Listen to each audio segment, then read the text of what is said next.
بسم اللہ الرحمن الرحیم۔ دنیا میں ہر انسان اپنے حقوق کی بات کرتا ہے۔ عورتیں اپنے حقوق کی بات کرتی ہیں، مرد اپنے حقوق کی بات کرتے ہیں، اور اگر کوئی شوہر ہے تو وہ بیوی سے مطالبہ کرتا ہے کہ میرے حقوق تم نے پورے کرنے ہیں۔ بیوی ہے تو وہ اپنے شوہر سے مطالبہ کرتی ہے کہ میرے حقوق کا خیال رکھو۔ والدین اولاد سے اپنے حقوق کا مطالبہ کرتے ہیں۔ اولاد چاہتی ہے کہ والدین ہمارے حقوق کا خیال رکھیں۔ حکمران رعایا سے چاہتے ہیں اور رعایا حکمرانوں سے چاہتی ہے کہ حکمران ان کے حقوق کی پاسداری کریں، ان کا خیال رکھیں۔ قرآن مجید ایک ایسی کتاب ہے جو خالق ارض و سما، مالک کائنات اللہ رب العالمین نے آسمان سے نازل کی انسانوں کی رشد و ہدایت کے لیے، تو اس کے بھی کچھ حقوق ہیں جس کا خیال رکھنا ہمارے لیے ضروری ہے۔ سب سے پہلا حق کیا ہے؟ سب سے پہلا حق یہ ہے کہ اس پر ایمان لانا، اس بات پر ایمان لانا کہ قرآن کس کی کتاب ہے؟ کتاب اللہ، اللہ کی کتاب ہے، کلام اللہ، اللہ کی کلام ہے، جس کو اللہ رب العالمین نے جبریل علیہ السلام کے ذریعے محمد عربی صلی اللہ علیہ وسلم کے قلب اطہر پر نازل کیا، اور یہ سچی کتاب ہے۔ اس کو لانے والا فرشتہ بھی سچا ہے، اور جس نبی پر یہ نازل ہوئی وہ نبی بھی سچا ہے، اور اس نے اس کتاب کی تعلیم صحابہ کرام کو دی اور اس پیغام کو رہتی دنیا تک پہنچا دیا۔ تو یہ کتاب، اس میں کوئی شک و شبہ کی گنجائش نہیں ہے، اس پر ایمان لانا یہ ضروری ہے، یہ قرآن کا حق ہے۔ اللہ تعالیٰ نے قرآن مجید میں ارشاد فرمایا، یا ایھا الذین آمنوا آمنوا باللہ ورسولہ والکتاب الذی نزل علی رسولہ والکتاب الذی انزل من قبل ومن یکفر باللہ وملائکتہ وکتبہ ورسلہ والیوم الآخر فقد ضل ضلالا بعیدا۔ فرمایا اے ایمان والو، آمنوا باللہ، اللہ پر ایمان لاؤ، ورسولہ، اور اس کے رسول پر ایمان لاؤ، والکتاب الذی نزل علی رسولہ، اور اس کتاب پر بھی ایمان لاؤ جو رسول مکرم صلی اللہ علیہ وسلم پر نازل ہوئی، اور جو اس سے پہلے کتابیں نازل ہوئی ان پر بھی ایمان لانا ہے۔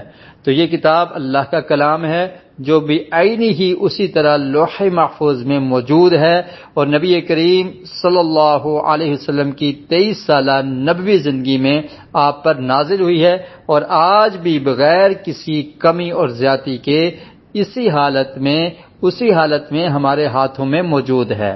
اس میں مذکور ہر چیز کی تصدیق کی جائے گی، ہر حکم اور ہر نہی کو حق اور عدل و انصاف پر مبنی مانا جائے گا۔ اس کتاب میں جو چیز حلال ہے اسے حلال، اور جو چیز حرام ہے اسے حرام سمجھا جائے گا، اور یہ کتاب قیامت تک کے لیے کتاب ہدایت ہے۔ اب اسے کوئی کتاب یا کسی نبی کی تعلیم منسوخ نہیں کر سکتی۔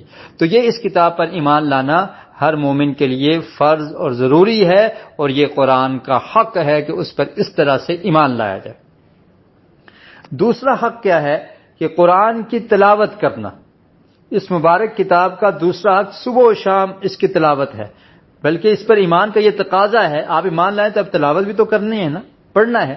اللہ رب العالمین نے قرآن مجید سورہ بقرہ آیت نمبر 121 میں ارشاد فرمایا، الذین آتیناہم الکتاب یتلونہ حق تلاوتہ اولئک یؤمنون بہ ومن یکفر بہ فاولئک هم الخاسرون۔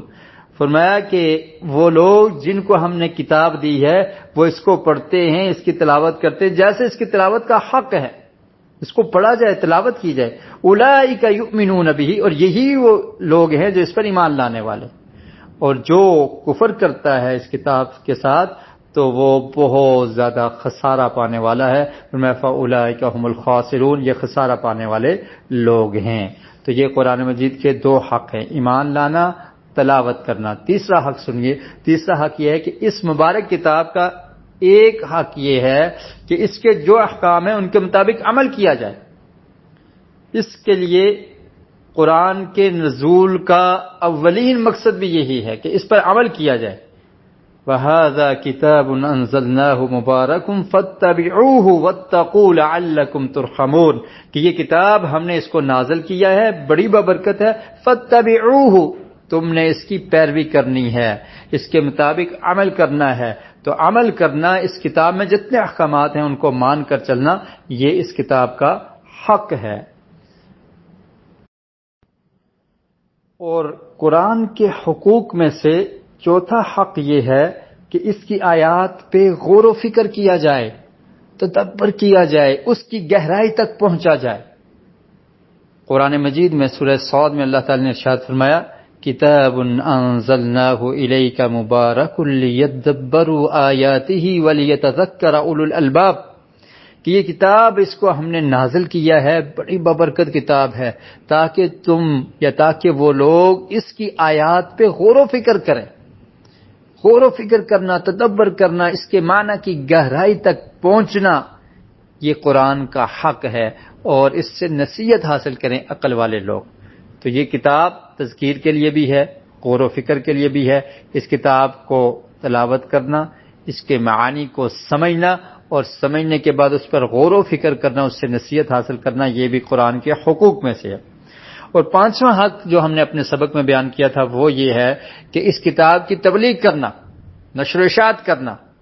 آپ کے پاس اگر کتاب اللہ کا علم ہے تو آپ نے اس کو صرف اپنے سینے میں محفوظ نہیں رکھنا، بلکہ کیا کرنا ہے؟ آگے پہنچانا ہے۔